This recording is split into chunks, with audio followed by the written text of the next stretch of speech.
So when do you use the word amazing? When do you use the word amazing? Is it when your kid has a great t-ball game or a great piano recital or a great horseback riding lesson? Hey, kiddo, you did an amazing job. Or maybe it's when your wife makes those Brussels sprouts just like the ones that you love at the restaurant. You know, I mean, they're just perfect. Oh, honey, these sprouts are amazing.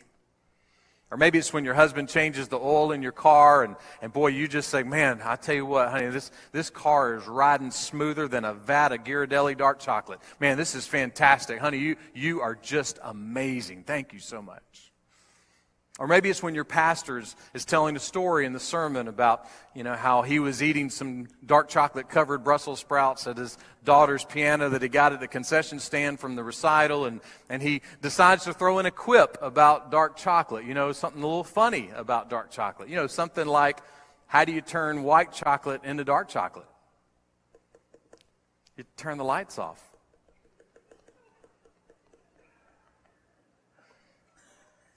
Hilarious, Pastor, your jokes are amazing. When do you use the word amazing? Maybe your approach to the sermon is a little different, though. You might be along the lines of philosopher J.K. Whitley when he said, "It's amazing how you can speak right to my heart.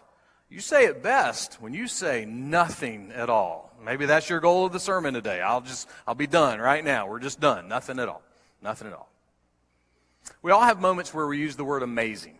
We have these moments where we take that word and we apply it to a person or a moment or a situation. But what if rather than just using the word amazing, what if you could do something amazing?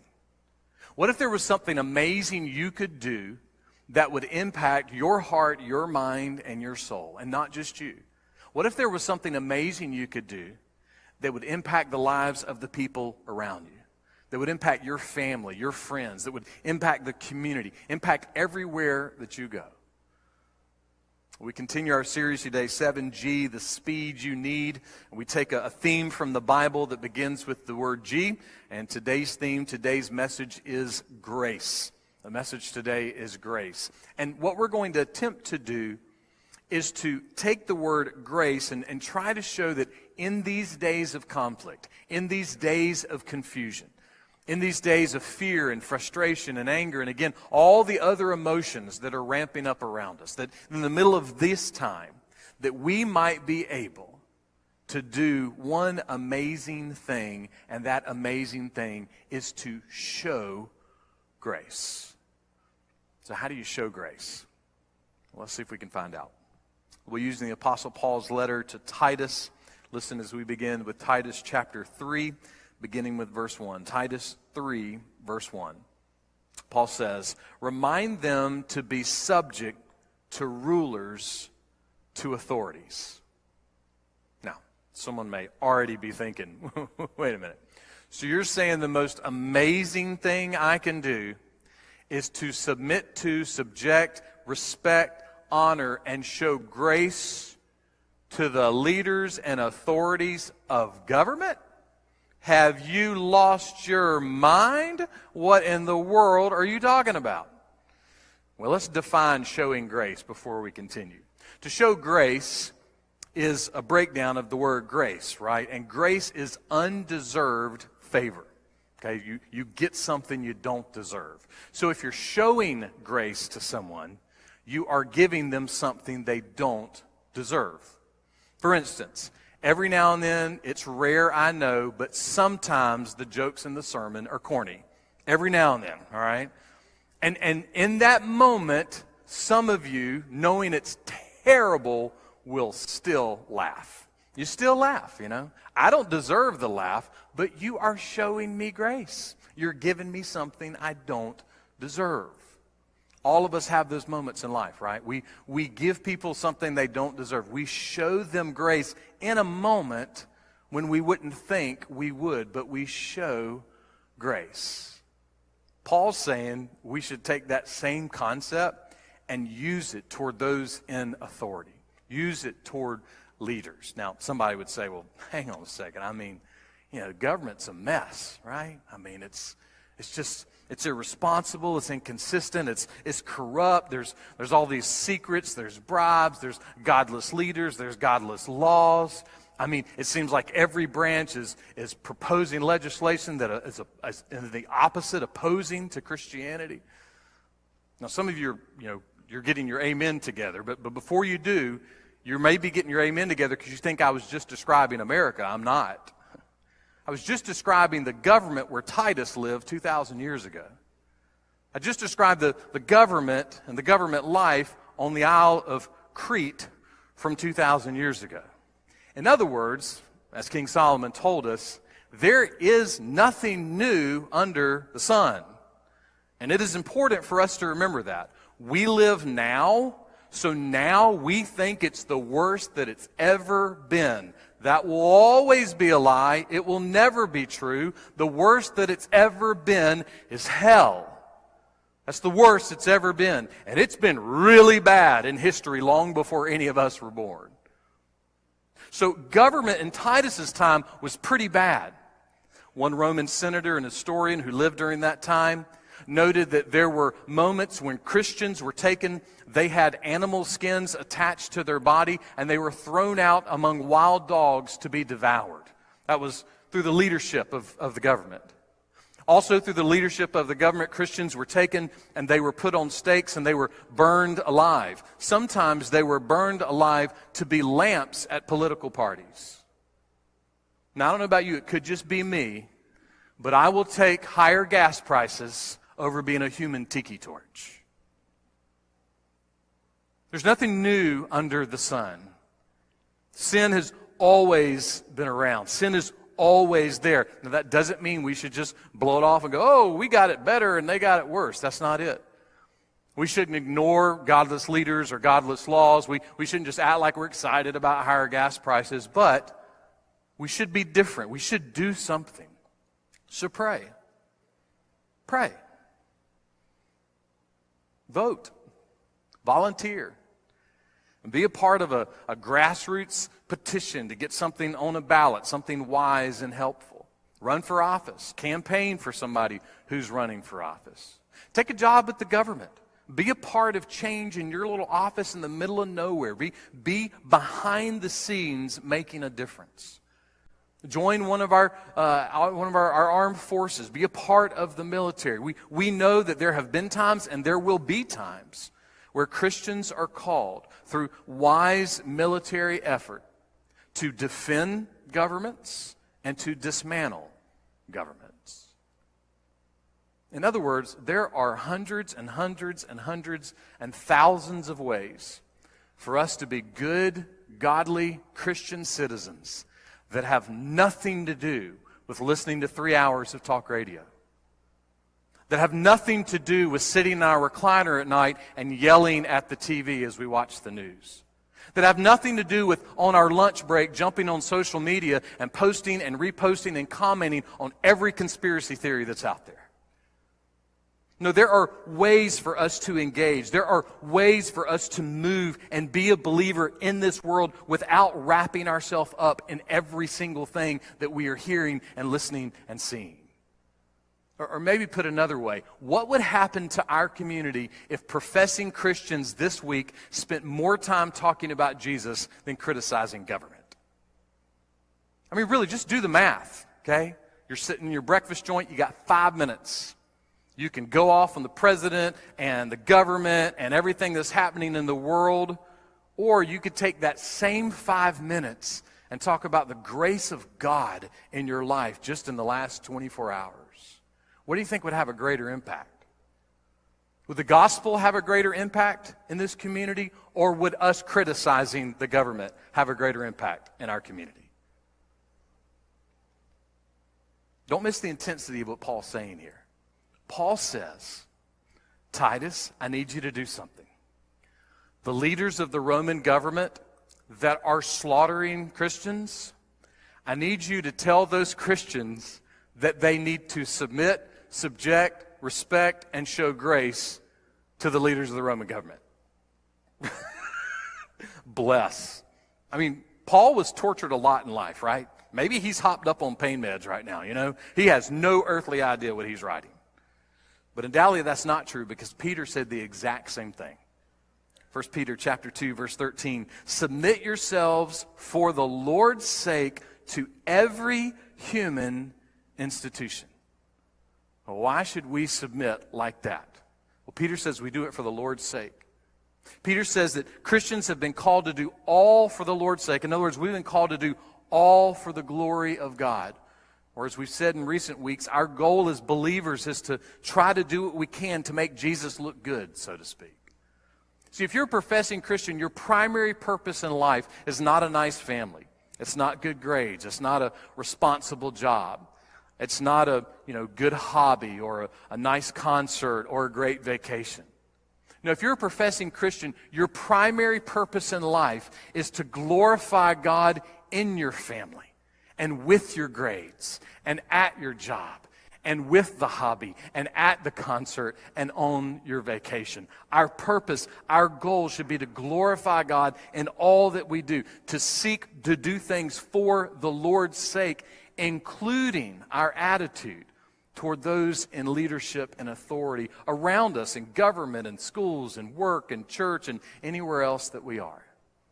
And why should we do that? Why should we be the kind of people that show grace to people that we don't really feel like deserve grace? Why should we show grace? Here's why. If you're a Christian, you should show grace pretty much for one simple reason. You are not going to hell. It's a pretty good reason. What the choir sing? My chains are gone. Imagine how the world would change in our community if, rather than murmuring and grumbling and complaining and criticizing and saying that everything is going to hell, we would think, well, I'm not going to hell. My chains are gone. I think I have something different to talk about right now. I think I've got some amazing grace to speak about right now. I think that I have this truth that's going to be good 10 minutes from now and 10,000 years from now. Maybe I'll start talking about that. Maybe that's what's going to come out of my mouth. Maybe just a little more. Christian, if we're escaping hell, that means this: everything above hell is icing on the cake. If we are going to escape hell, everything above hell is icing on the cake. That means that the angriest, most stressful, most anxious, most tragic moment on this earth is a gazillion times better than just 5 seconds in hell separated from God. And that truth should give us comfort for all of the circumstances of life. And we have some circumstances, right? Our circumstances sometimes are rebellious kids. Our circumstances sometimes are impossible marriages. Our circumstances sometimes are stressful jobs. It's unknown health situations. We have some circumstances. But to know that our chains are gone, it changes the circumstances, especially the circumstances surrounding, respecting, and submitting to, and subjecting, and honoring, and showing grace to those in authority. Those at home, those at church, those in the government, wherever we go, those who are in charge. But somebody might say, sounds good, but man, you don't know my boss. You just don't get it. You don't know my parents. You don't know my pastor. Gosh, he's corny and he's a jerk. Yeah, you don't know him, you know. You don't know how these people are. You don't know what they're like. You know who the president of the world was when Peter and Paul were writing? The president of the world was a guy named Nero. Good guy, Nero. We already talked about how he very kindly provided animal skins and fire for Christians. There are some people that believe that he was also responsible for relieving the Apostle Paul of his head and crucifying Peter upside down. So Nero was the one in charge, and yet Paul and Peter are saying the exact same thing. They're saying you need to show grace to, submit to, subject yourself to, respect the people who might kill you. These guys are crazy. Where in the world are they getting these psycho ideas? Well, here's where they get them from. 1 Peter chapter 2. Since Christ also suffered for you, leaving you an example for you to follow in his steps. What kind of example? Verse 23 of 1 Peter 2. While being reviled, he did not revile in return. While suffering, he uttered no threats, but kept entrusting himself to him who judges righteously. Now look, that doesn't mean that we won't have moments where we have to defend ourselves or defend our family or defend our country. It's not this broad spectrum thing. There will be moments that we'll all have. But it is saying this. It's saying that if you're looking for the ultimate example of what it means to submit and subject and respect and show grace when there's no reason to, all you got to do is look at Jesus. Because Jesus subjected himself to the very people who sent him to the cross to die. Now, why did Jesus do that? Here's why. According to Peter, because he kept trusting his Father. From the manger to the cross to the empty tomb, Jesus is still shouting to you and to I the same message. And that's this: you can trust God. You can. You can trust God. Jesus did when his whole world crashed in around him. He kept entrusting himself to God. Why? Because he's the governor of all governors. He's the president of all presidents. He's the king of all kings. He's the ruler of all rulers. He is the authority over all authorities. This is who our God is. And that truth should give us comfort. That truth should help our hearts. God is God, and there is no other. You can submit and subject yourself and respect and honor and show grace to people in authority, dear Christian, because you belong to God. You belong to God. I do not ultimately belong to the president or the governor or any other person on this planet. I belong to God, and nothing will ever change that. We can show grace because we belong to God. But what does that look like? Paul gives us 6 pictures of how we can show grace. We're going to roll through these somewhat quickly. First, he says in verse 1, to be obedient. So that means we're just supposed to obey all these godless laws and godless leaders no matter what. No, that's not what it means. It just means that if you've got a Clemson or Carolina garden gnome in your front yard, and the homeowners association says no more garden gnomes in your front yard, just put your garden gnome in the backyard, all right? It's all right. It's just a garden gnome. You'll be okay. But if the homeowners association says you can't read your Bible when you're sitting at the kitchen table in the morning, well, you're going to have to disobey that one. You're going to have to respectfully disobey it, even if you have to do it in secret, which, by the way, thousands and thousands, maybe more than 1 million Christians are doing right now today.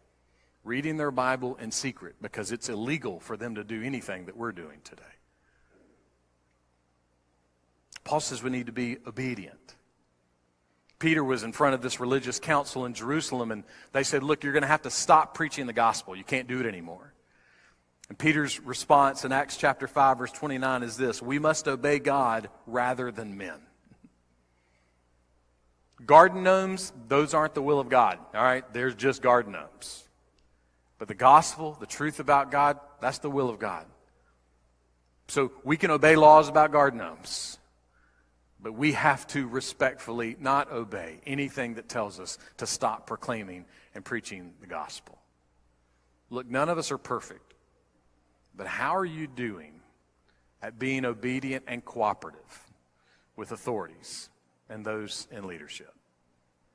Show grace by being obedient. Second, Paul says to be ready for every good deed. Every good deed. You ever did that cheer in high school, where one side of the room says, "We got spirit." "Yes, we do. We got spirit. How about you?" And the other side does it, and they go back and forth. And eventually, some little scallywag starts the little, "We got more. We got more." And then everybody's just screaming, "We got more." Well, we need to be the "we got more" Christians in the community. We need to be the Spirit of God in the community. We need to be doing much for the gospel in the community. We cannot be the people that are eager to argue, eager to quarrel, eager to sue, eager to just create conflict and problems in the community. We have to be the people that are eager to do good, eager for every good deed. None of us are perfect, but how are you doing at being eager for good deeds in the community? How are you doing at being eager to serve with grace and mercy? Paul says you can show grace by being ready for every good deed. Next, he says to malign no one. Don't slander anybody. The picture that we have here is not perfection again, but it just means that you're not known as the person that's always talking bad about others, that's always disrespecting others, that's always trying to tear the reputation of other people down. Specifically, even if you are actually sharing true information, right? I mean, it doesn't have to be that, you're saying something that's not true. You can be sharing true information, and sometimes you don't need to share it. The example I have is from years ago. I had an older pastor tell me, he said, you can preach the funeral of a non-Christian, and you can do it in a way that you don't have to list out all of their sins at the funeral, nor do you have to preach them into heaven. In other words, there's a way to honor and respect people without maligning them, without slandering them, even especially calling out all of their sins. That doesn't mean we shouldn't hold people accountable. But in your personal life, what is the habit that most people know you as? Are you the lady that everybody knows they can call you for the latest gossip? That's not an honor. Are you the guy that's always known for all the information that tears down everybody in the community, and you've always got the best joke against everyone in the community? That's not an honor. Paul says, don't let the habit of your life be to malign people. Look, none of us are perfect. But how are you doing at the way you speak about other people? Show grace by not maligning. Show grace by not slandering. Next, Paul says to be peaceable. Don't be quick to argue. Or are you the person at your house that creates conflicts with everybody else in the house? Are you the person at work or at school that you're just always pushing against anybody in charge of everything? Are you the person at the ballpark that's always screaming and yelling that the umpire needs glasses? I mean, what are you normally like most of the time? The idea is that, again, we're not perfect, but we don't need to be the bullies in the community. We don't need to be the pushy, bossy, constantly fighting to get our way kind of people. We need to be known in different ways. If we're trying to help people escape the horror of hell, we won't do it by being mean and bossy and pushy and argumentative. So again, none of us are perfect, but how are you doing at arguing with others? Show grace by being peaceable as much as you can, by being peaceable.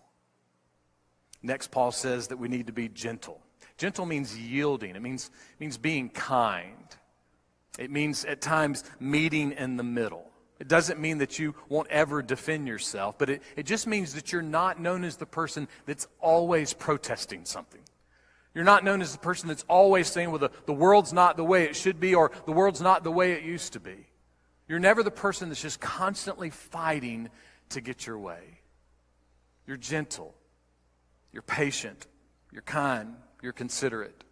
When somebody doesn't want to do your way, you don't freak out. You don't pitch a hissy fit. You know, it's funny. We always think that toddlers throw the best tantrums. Most of us know that's not true. The best tantrums I've ever seen have been by adults, you know. We know how to throw a tantrum when we don't get our way. Paul says, don't be that way. We're not perfect. None of us are.